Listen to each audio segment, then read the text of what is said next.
Hello and welcome back. If you're new around here, my name is Heather. I am a crime writer and a true crime and supernatural enthusiast. Here on this channel, we talk about true crime, writing and the supernatural. So feel free to stick around by subscribing and give this video a thumbs up if you like it. So today we're going to be talking about one of the cases that got me fully invested in the true crime scene. It was written about by Lucy Worsley, a historian who's well renowned throughout Britain. She wrote a book called A Very British Murder. If you would like to read A Very British Murder, I will leave the link to that in the description down below. I will be leaving the link to it on hive.co.uk rather than Amazon because he's about to become a trillionaire, and hive.co.uk is a brilliant alternative for books and films and whatnot to Amazon. So you're not putting the money in the pockets of a trillionaire anymore, you are supporting the book industry like you would from Waterstones and independent bookshops. So please shop from hive.co.uk down below instead of Amazon for books, please. Amazon are killing the book industry and I like books a lot. So without further ado, let's get started and talk about the Ratcliffe highway murders. Decades before the first Jack the Ripper killing, London was gripped by a different kind of horror. In a murder frenzy that lasted 12 days and claimed 7 lives, the Ratcliffe highway would never be looked at in the same way again. Over time, this murder has gotten overshadowed by the case of Jack the Ripper. But the mere whisper of this case to anybody back then would have shaken them to their very core. So let's have a look at what made the Ratcliffe highway murders so horrific. The Ratcliffe highway was a poignant part in London's trade history. It ran from Tower Hill all the way to Limehouse. To the south were the docks that brought in tea, sugar, tobacco and sailors. And to the north was the famous Whitechapel that would soon become the playground of Jack the Ripper. On the 7th of December, a Saturday night, at 11:30 p.m, Timothy Marr, the owner of a draper's shop, closed for the night.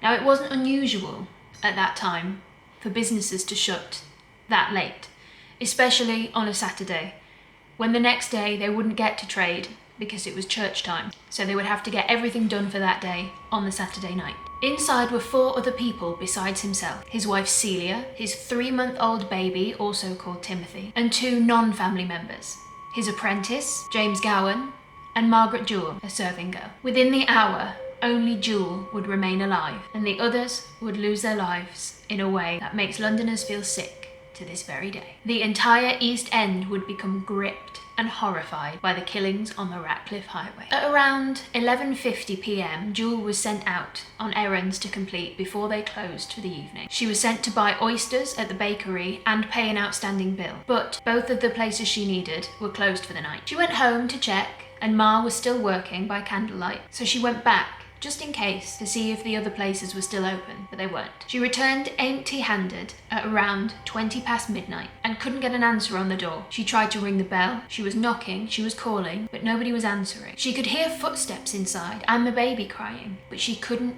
get the attention of whoever was inside. The parish watchman, George Olney, approached Margaret and asked what she was doing outside. She said she couldn't get the answer that she needed to get back inside the house, so he tried. He shouted inside to let them know that their shutters were still open, so if they really were finished for the night, they should come downstairs and lock themselves up. He became concerned when an unfamiliar voice shouted back to him to tell them, "I already know." Their efforts to enter the house alerted the neighbour, John Murray, who joined them in finding out what had happened to the family inside. He went round the back, found the door open, so he went in. He only had candlelight to help him find out what was going on, but inside he could see clearly. Downstairs he found the body of James Gowan. His head had been smashed in with several blows, and his body had been reduced to a bloody pulp. Beside his body there was a chisel prominently placed. By the light of his candle he saw Celia Marr, also with her head bashed in and her body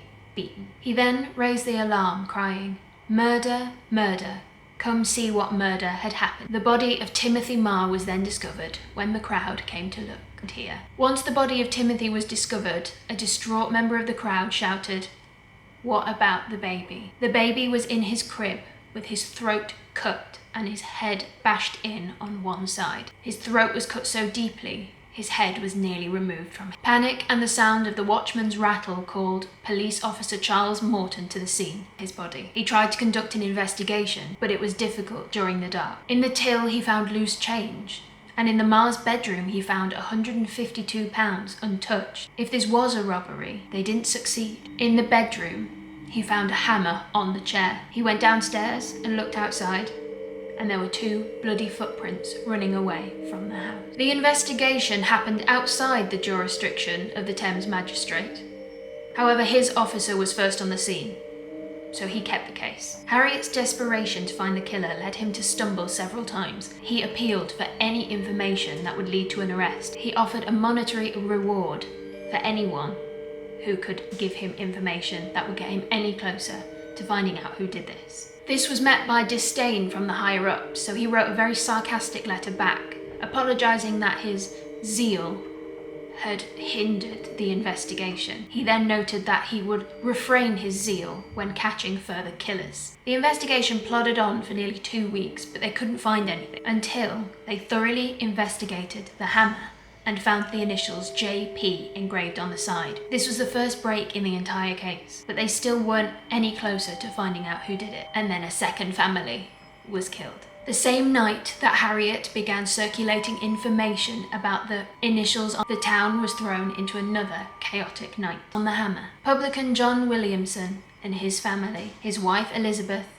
and barmaid Bridget Harrington were murdered in the King's Arm Tavern. A patrolling watchman found John Turner, a lodger with the family, running half naked through the streets, crying, "Murder, murder, help, murder." Access was gained through the cellar, and John Williamson was found hanging from a ladder, and the women were in the kitchen area. All 3 had been brutally battered with a hammer, and their throats were cut. Kitty Stillwell, the Williamses' 14-year-old granddaughter, had survived the murders by sleeping all the way through them. On December 21st, 1811, they finally had a suspect. A seaman named John Williams had gone virtually under the radar until someone answered the information posted by the magistrates. Williams had been seen drinking at the King's Arm Tavern shortly before the murders, and he matched the description given by semi-naked, panicking John Turner after he was taken into custody. There wasn't any hard evidence yet, but Williams became the first and only strong suspect of the entire case. He remained in prison until he could be questioned again. In connection with this case, there were 2 other characters, Cornelius Hart and William Ablas. Hart was a carpenter and lost his chisel at Mar's house when he was doing some work.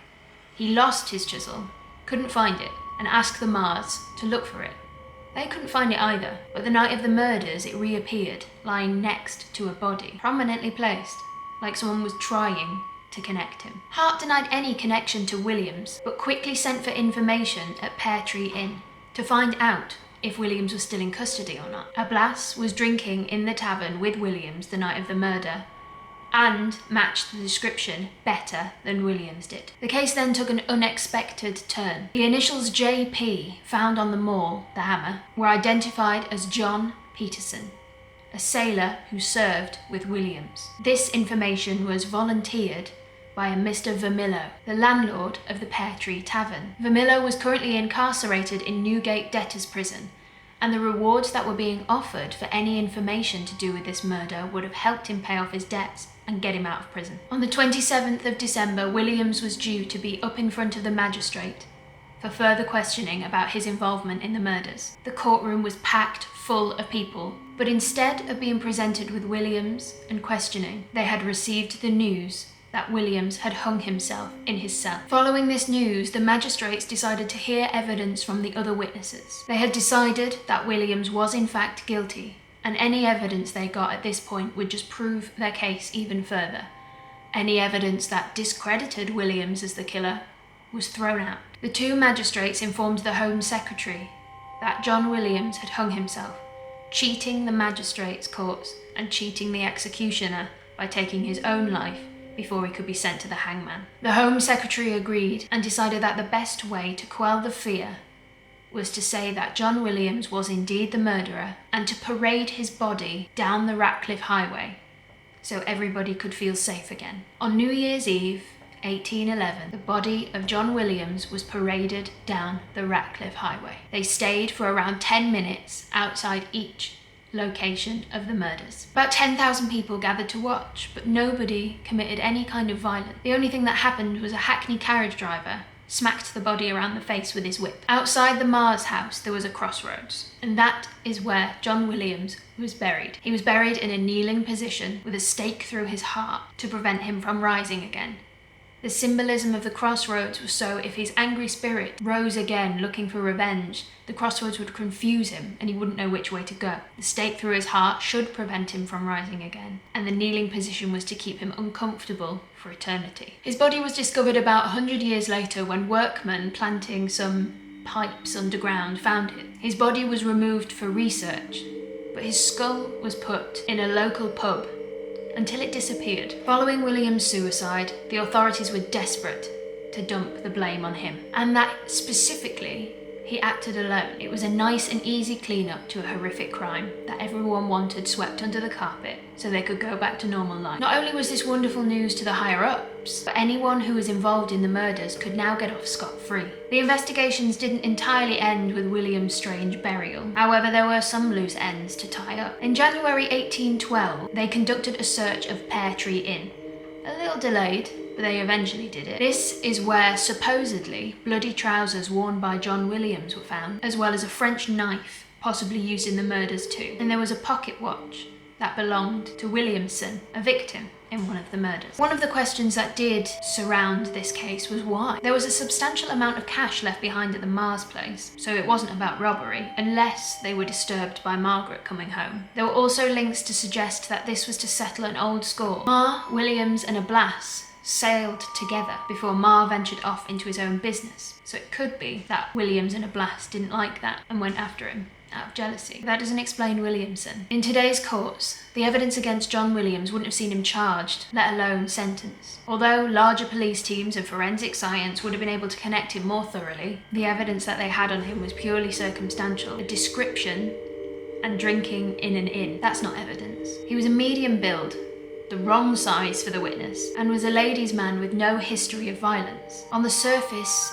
it wouldn't seem that he was the suspect for one of the most brutal crimes in British history. However, he did have dodgy drinking partners, but that seemed to be the only thing connecting him to this case altogether. And also staying at Pear Tree, where he had access to John Peters' toolbox, where he could have got the hammer. There could have been accomplices to this case. Assuming that he didn't act alone, who would benefit from his conviction? There would be a case for Cornelius Hart, whose chisel was found at the scene. The chisel had vanished up until the murders and only appeared after they had happened, suggesting that Cornelius left it there in a hurry. If Williams was damned simply by having a drink, then a Blas should be too. They were seen drinking together and at the same place, and a Blas fits the description better than Williams did. Why would John Williams commit suicide? The answers he gave at questioning explained all that he'd been asked. Wouldn't he want to distract attention from him a second time? He had the chance to clear his name. He could have done that in court. Other prisoners noted how calm he was before his court date, and he was manacled, so how could he have hung himself? Victorian manacles meant people were chained to the floor by a chain of 3 feet. It wasn't possible for him to hang himself. He could be the culprit, but he also could be the 8th victim of the Ratcliffe Highway murders. And by taking his own life, he let the others go away scot-free. Unfortunately for John Williams, this case remains unsolved. We will never know who really committed the Ratcliffe Highway murders. It could have been John Williams, he could have been dragged along by his unsavoury drinking partners, or he might not have been involved at all. I'll leave that up to you. That's all for today, and I hope to see you again soon. I post every Tuesday and Saturday, True Crime Tuesday and Supernatural Saturday. Sometimes I post on Wednesdays about writing, but that is if I can be bothered only. Subscribe if you liked it, and I'll see you next time.